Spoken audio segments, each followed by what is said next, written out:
Hello student, स्वागत है आपका आपके चैनल द फाइट एग्जाम में। कोई भी एग्जाम को फाइट करने के लिए हमारे चैनल को जरूर सब्सक्राइब कीजिए। चलिए, हम लोग पढ़ रहे थे मैथ और इसमें मैं आपको आज बड़ा ही लाजवाब प्रश्न बताने जा रहा हूं और हर बार आपको एग्जाम में पूछा जाता है ये प्रश्न, तो ये बहुत ही मस्त प्रश्न है, तो इसको जरूर एक बार बना लीजिएगा। कैसे बनाएंगे आइए मैं आपको बताता हूं और इसको बना करके भी दिखाता हूं। देखिए, पहला प्रश्न दिया है, उस गोले का वक्र पृष्ठ क्षेत्रफल निकाले जिसका व्यास 14 सेंटीमीटर है। ठीक है, तो क्या किया जाता है, यहाँ पे 14 सेंटीमीटर व्यास दे दिया गया है, तो पहले लिखेंगे हल। ठीक है, हल लिखेंगे और उसके बाद दिया है जी, क्या दिया हुआ है, दिया है, क्या दिया है वो आपको दिखाना है। व्यास दिया हुआ है, ठीक है, व्यास दिया है तो आपको लिख देना है दिया है।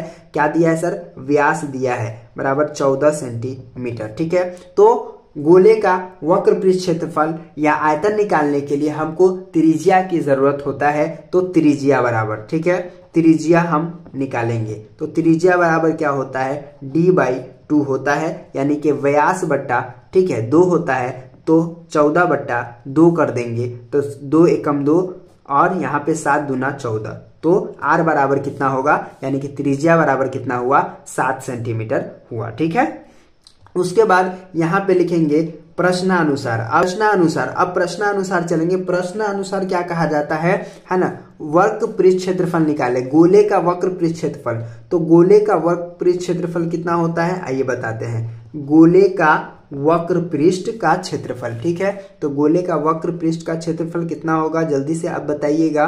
गोले का वक्र पृष्ठ क्षेत्रफल, क्षेत्रफल कितना होता है, जल्दी से आप लोग बताइएगा। ठीक है, तो इसका होता है 4πr²।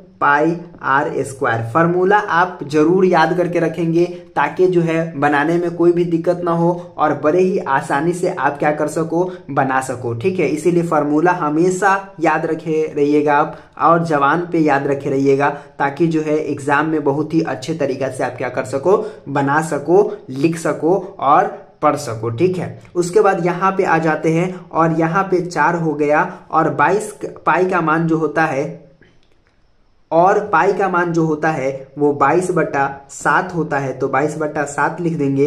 उसके बाद r का स्क्वायर, तो r हमारा कितना है, 7 है, तो यहाँ पे 7 × 7 लिख देंगे। ठीक है, इतना समझने में शायद आपको कोई दिक्कत नहीं है। इसको मैंने कैसे लिखा है, तो यहाँ पे देखिएगा, ये फार्मूला के अकॉर्डिंग लिखा है।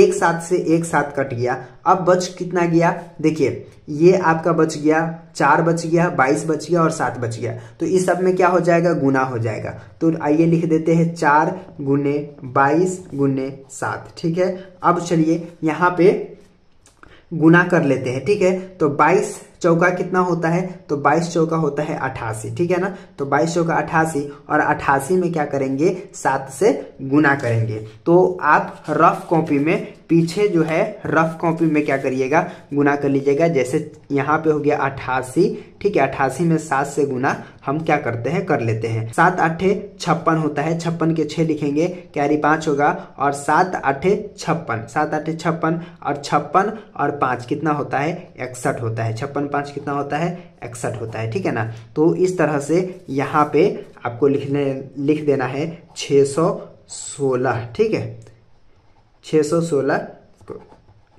यही हो गया आपका आंसर। ठीक है, तो इस तरह से आप बड़े ही इजी तरीके से क्या कर सकते हैं, इसको बना सकते हैं। तो उम्मीद करता हूं कि आज के वीडियो आपको समझ में आ गया होगा। तो चलिए फिर मिलते हैं आपसे एक नए वीडियो में, तब तक के लिए बाय।